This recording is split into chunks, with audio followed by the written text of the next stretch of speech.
시간이 얼마 안 남았습니다. 열흘 안 남은 것 같은데 2015년이 열흘이 안 남은 것이 아니라 우리 생애 마지막 시간이 그렇게밖에 안 남았다. 우리가 계속 듣는 메시지입니다. 어느새 한 달 가운데 3분의 2가 가고 열흘밖에 안 남았습니다. 그래서 그 가정을 가지고 말하자면 오늘 이 자리에 있는 우리들이 만나는 시간이 다음 주를 제외하면 이제 마지막이 되는 겁니다. 2번밖에 안 남았습니다. 그러니까 사랑 담아 인사합시다. 옆 사람한테 반갑습니다, 사랑합니다 좀 고백해 주세요. 기회가 많지 않습니다. 진심으로 사랑합니다, 진심으로 반갑습니다, 다음 주에 꼭 보기 원합니다, 이런 얘기 해주셔도 좋을 것 같아요. 언제 마지막이 우리에게 임할지 우리가 어떻게 알겠습니까? 아무도 내일 일을 알지 못합니다. 이 삶의 마지막 시간이 다가오면 대개 사람들이 꿈꾸는 일, 그냥 이런 가정해봐요. 만약 정말 내 생애의 마지막 한 달밖에 남지 않아야 하였다 하면 난 뭘 할까? 근데 대부분의 사람들이 여행을 꿈꿉니다. 이것저것 다 정리하고 여행이나 좀 가봤으면 좋겠다, 어디 멀리 갔으면 좋겠다. 실천이 될 수도 있고 안 될 수도 있습니다만, 이제 근간에 11월에 한 가정의 기사가, 여행에 관한 기사가 난 걸 본 일이 있습니다. 암 투병 중인 아내를 데리고 7개월 동안 세계 여행을 한 젊은 부부예요. 부부의 나이가 33세 동갑인데 지난 2013년 6월에 결혼을 했다고 합니다. 결혼 2달 만에 여인에게 이제 발병 사실이 확인이 된 거예요. 척추에 7cm의 종양이 발견되면서 삶이 한순간에 바뀌었습니다. 원래 이 여자는 교사가 되는 게 꿈이어서 다니던 직장 그만두고 교육대학원에 들어가서 교직 이수하고 이제 임용고사 준비해서 교사를 하려고 4년 반 동안 준비를 다 해왔는데 이제 그게 하루아침에 물거품이 된 거예요. 이제 그러다 보니까 매일같이 울고, 그러다가 하루하루 무기력하게 살아가느니 차라리 단 하루를 살더라도 하고 싶은 걸 해야 되겠다라고 하는 그런 생각에 이제 여행을 선택을 합니다. 물론 의사는 경고했어요. 전이의 가능성도 있고 재발의 가능성도 있고 뼛속에 남아있는 종양이 어떻게 될지는 모르겠다라고 하는 말까지 들었습니다. 근데 그러다 보니까 정신적으로 피폐해지고 있는 아내를 지켜보는 것이 너무 무서워서 이제 남편까지 직장에 사표를 내고 함께 여행을 떠나기로 결정을 합니다. 그래서 이제 작년 1월부터 서울을 떠나서 태국, 멕시코, 과테말라, 쿠바, 캐나다, 발리 등 여러 나라들을 여행을 해요.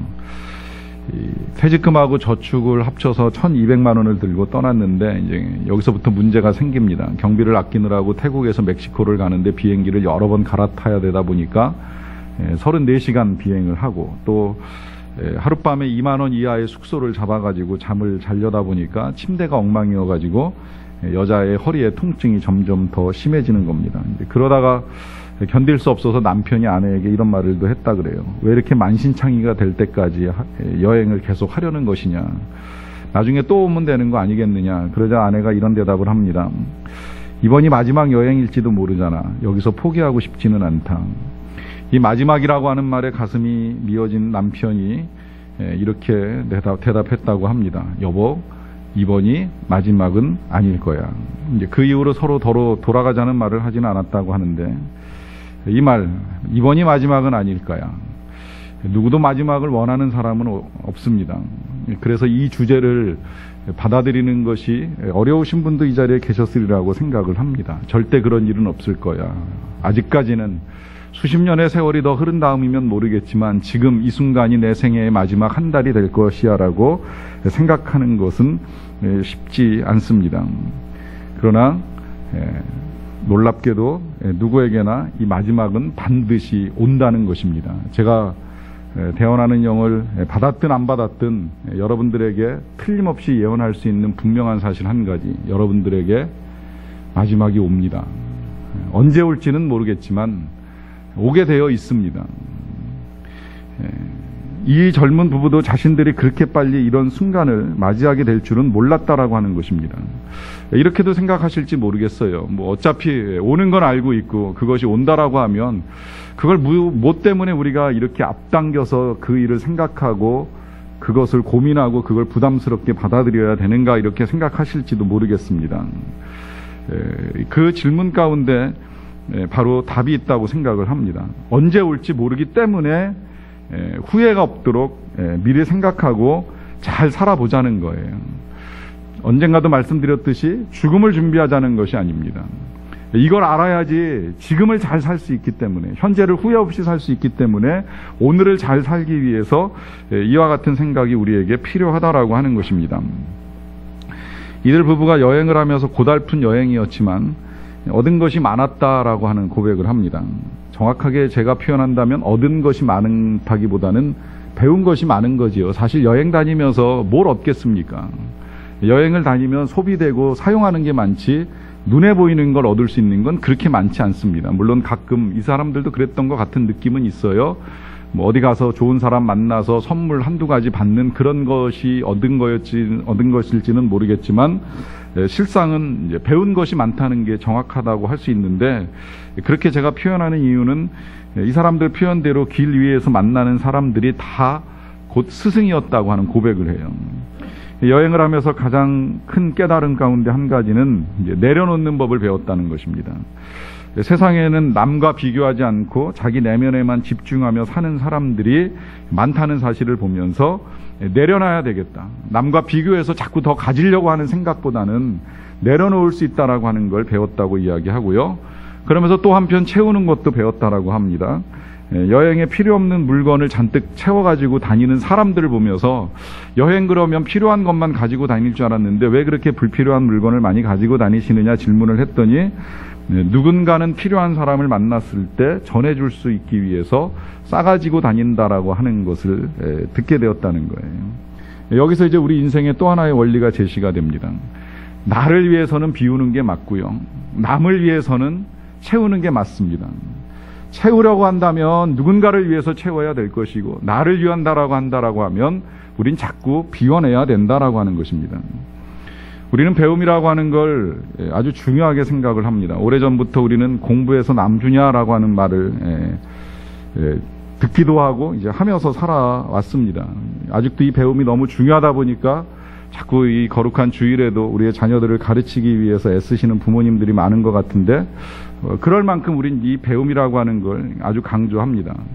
최근에 조금 바뀌긴 했어요. 이 공부해서 남주냐라고 하는 말이 바뀌어서 오히려 이제 공부해서 남주자라고 하는 말로 바뀌었습니다. 특히 우리 크리스천들 사이에서 이제 퍼져나간 말인데, 우리 그리스도인들은 공부해야 된다. 왜 공부해야 되느냐면 남주기 위해서 공부해야 된다는 거예요. 열심히 잘 배워서 다른 사람들을 유익하게 하고 살리고 먹이고 도와주고 하기 위해서 우리에게 공부가 필요하다라고 하는 것만큼은 틀림이 없습니다. 이제 그런 면에서는 이 공부가 필요한 것인 건 부정할 수 없는데, 기왕이면 이 공부가 정말 나를 비우고 남을 돕기 위해서 누군가를 섬기기 위한 공부가 되어야 한다라고 하는 것입니다. 단순히 그냥 내 지적인 호기심만을 채우기 위한 공부, 또 내 욕심을 채우기 위한 그런 공부가 아니라 삶을 위한 공부, 누군가를 섬기기 위한 공부여야 된다라고 하는 것입니다.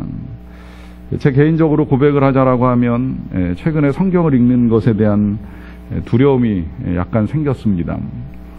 성경을 나름 열심히 읽고 혼자만 읽어서 안 되겠다 생각하고 우리 교역자들은 매일같이 일정한 분량을 정해놓고 함께 성경을 읽어 나가는 일을 하고 있습니다.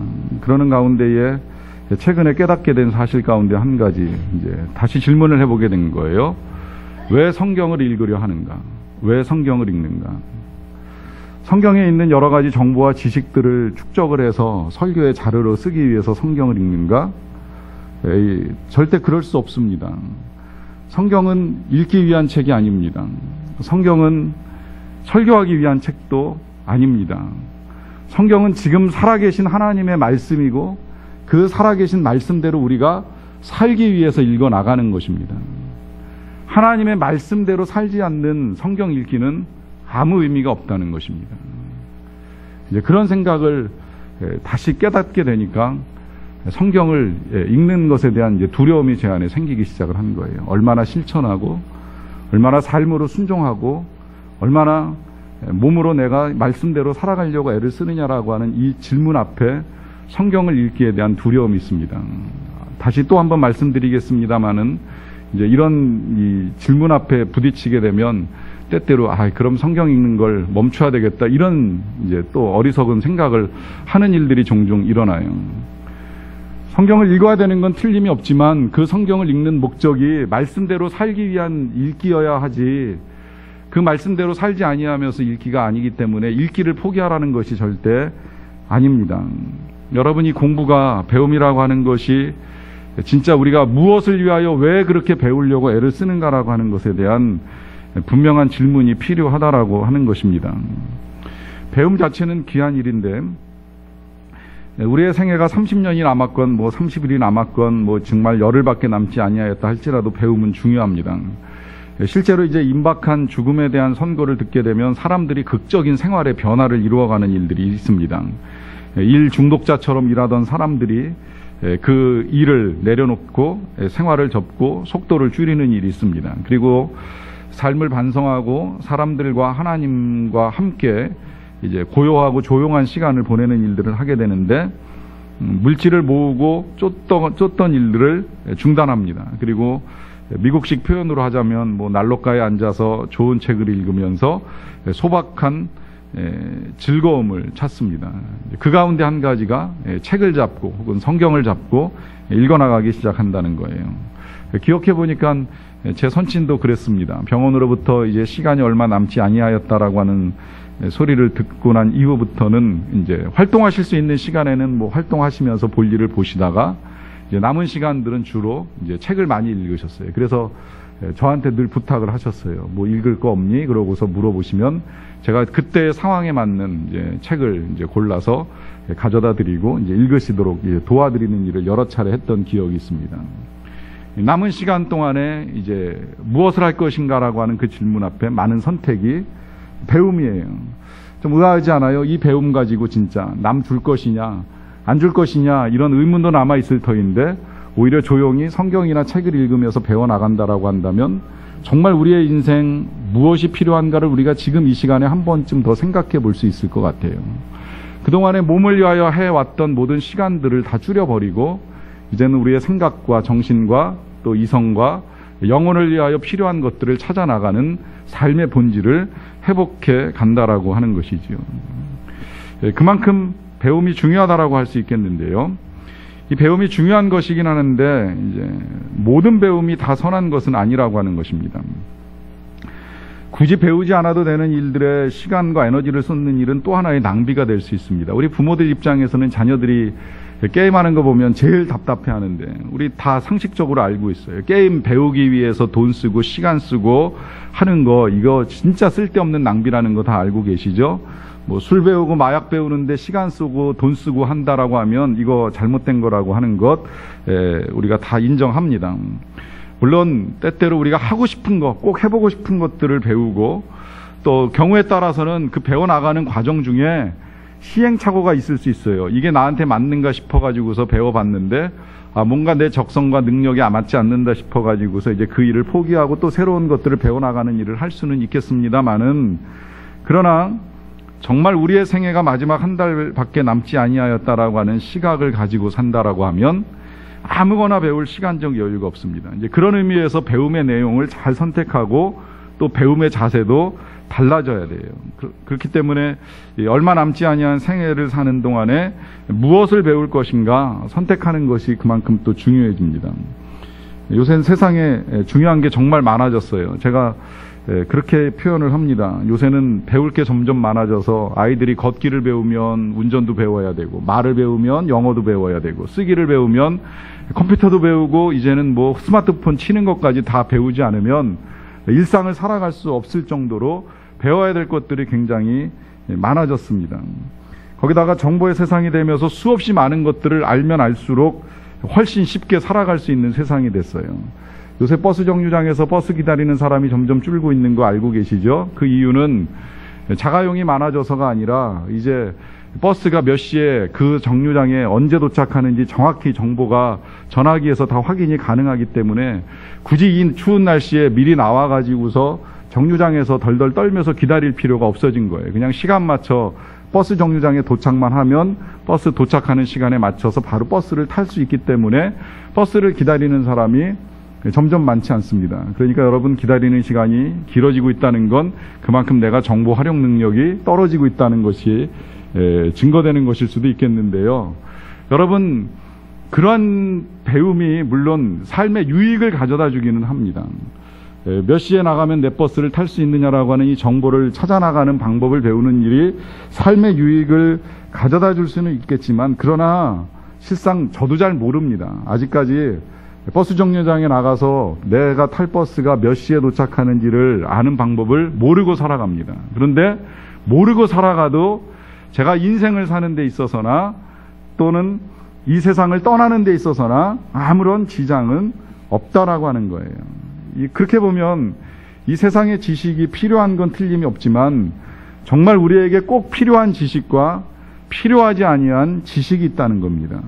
이 지식의 구분이 필요하기 때문에 오늘 성경이 우리에게 당부하는 겁니다. 먼저 16절 말씀에서 이렇게 당부합니다. 세월을 아끼라 때가 악하니라.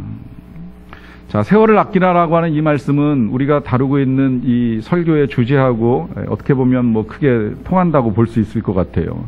내 생의 마지막 한 달, 그 한 달이기 때문에 세월을 아낄 수밖에 없는 상황인데요.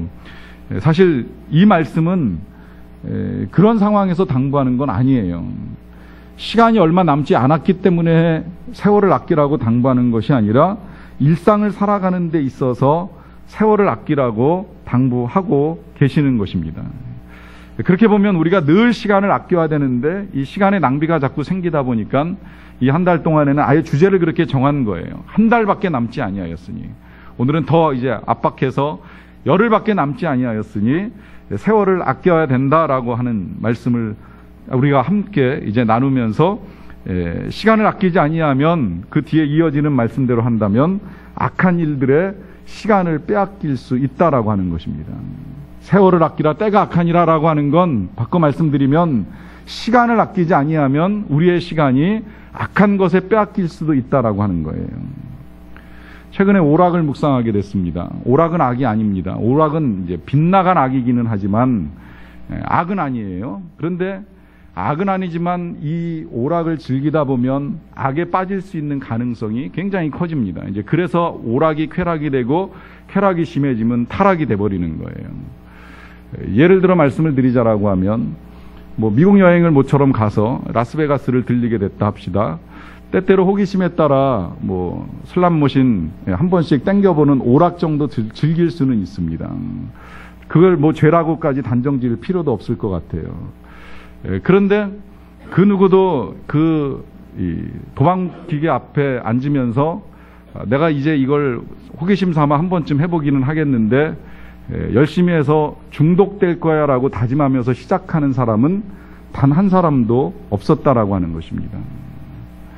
내가 이걸 열심히 배워서 내가 여기에 푹 빠져가지고 내 인생을 여기에다 다 쏟아붓고 내 인생을 망칠 거야 라고 결정하면서 그 일을 시작하는 사람은 없어요.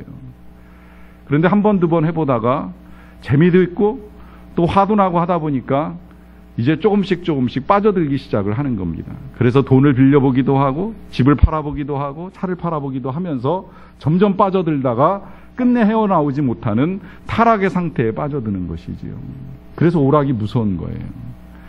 여러분 집에서 즐기는 오락을 우습게 생각하지 마세요. 그 집에서 즐기는 오락도 여러분들이 그 오락에 그만큼 시간을 빼앗길 정도로 그렇게 시작된 건 아니었었다라고 하는 거예요. 우리가 많은 경우에 말씀을 묵상할 시간이 없고 성경을 볼 시간이 없고 기도할 시간이 부족하다라고 말하지만 우리가 즐기는 오락 몇 가지만 줄여도 생각보다 시간이 많다는 사실을 발견하게 됩니다. 내가 좋아하는 것을 하기 위하여서 진짜 내가 해야 될 시간들을 빼앗기고 있다라고 한다면 지금 그런 우리들에게 주님께서 하시는 말씀입니다. 세월을 아껴라. 때가 악하다. 바꿔 말씀드리면 시간을 아껴라. 악한 일에 빠질 수도 있다고 하시는 말씀입니다. 이 말씀을 하실 때에 15절에서는 이런 말씀을 하세요. 지혜 없는 자같이 하지 말라. 또 17절에서도 이렇게 말씀하십니다. 그러므로 어리석은 자가 되지 말고 오직 주의 뜻이 무엇인가 이해하라. 두 번이나 반복해서 강조하시는 건 지혜 없는 자, 어리석은 자가 되지 말라는 거예요. 그리고 주의 뜻이 무엇인가를 분별하라고 당부를 하십니다. 이 말씀은 이렇게 보면 아닌 것 같지만 설마 그럴 리가 이렇게 생각하실 수도 있겠지만 우리가 어리석을 수 있다는 거예요. 우리가 지혜 없이 행할 수 있다라고 하는 것입니다. 그래서 두 번이나 반복해서 이 악한 때에 어리석음에 빠지지 않도록 당부하면서 부탁하는 것이 주의 뜻이 무엇인가 분별하라라고 하는 것을 강조합니다. 여러분 때때로 혼란에 빠질 때가 있어요. 이거 해야 되나 말아야 되나? 아니면 또 한편으로는 어떤 일이 터졌습니다. 생각지 않은 일이 터졌어요. 그 일이 혼란스럽습니다.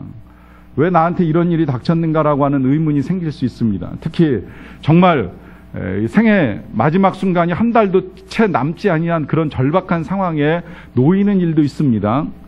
그럴 때 꼭 잊지 마시고 기억하셔야 될 거 한 가지를 알려드립니다. 그 상황에서 최고의 질문, 우리가 하나님께 의문을 가질 때에 최고의 질문 한 가지를 제가 여러분들께 가르쳐 드립니다. 그 질문은 이것입니다.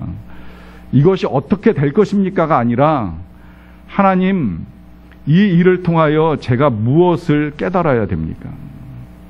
하나님, 이 일을 통해서 저에게 말씀하시고자 하시는 것이 무엇입니까? 질문을 꼭 그렇게 하세요.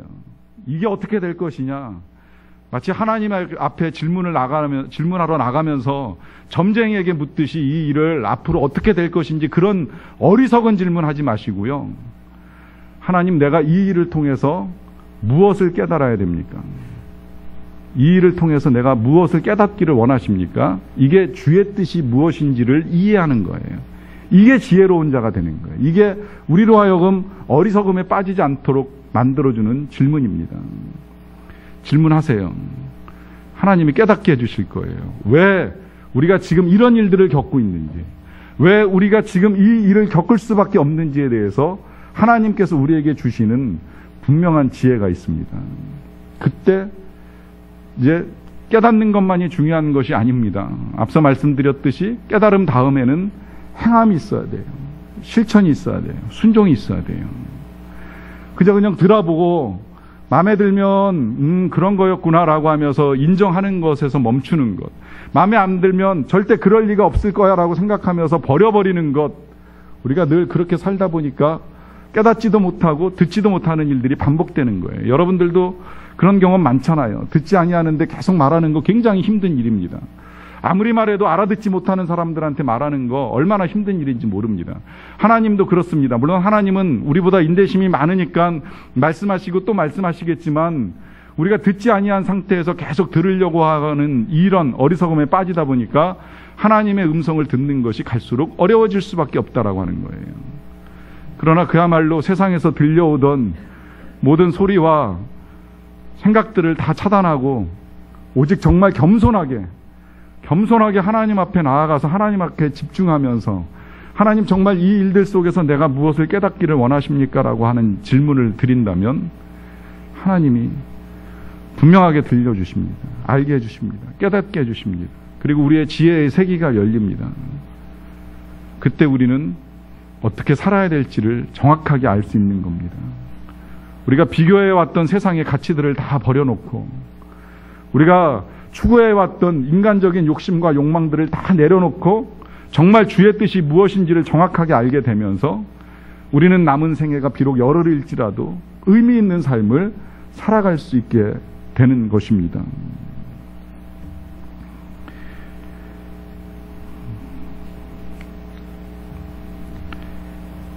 대구 동부교회 담임하시는 김석택 목사님이 십자가의 승리라고 하는 책에서 이런 말씀을 하십니다.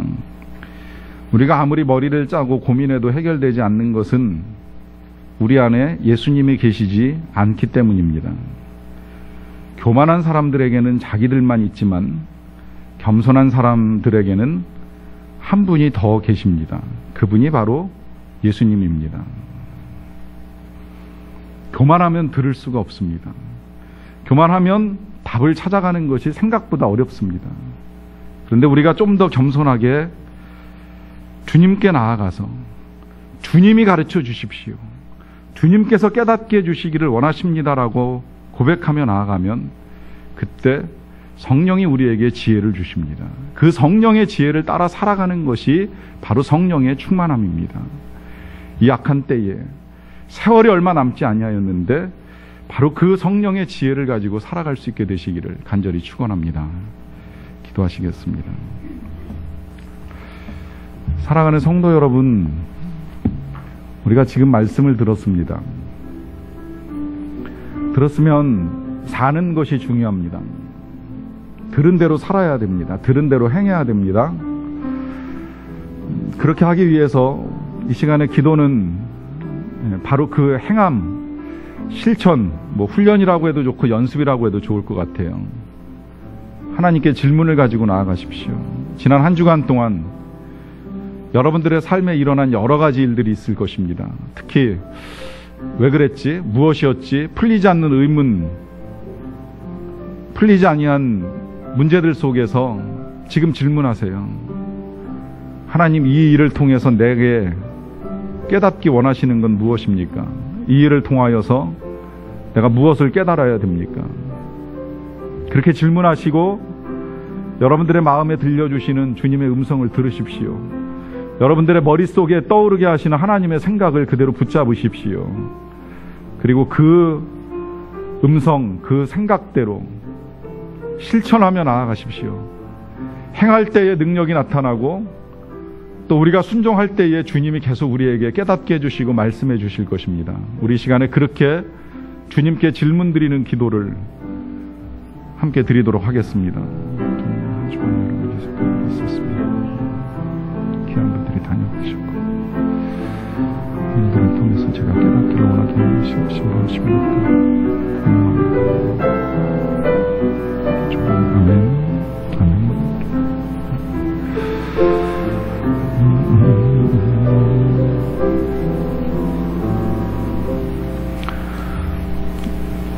사랑의 하나님, 하나님께서 우리에게 다시 들려주시는 그 귀한 음성 감사합니다. 세월을 아끼라, 때가 악하니라.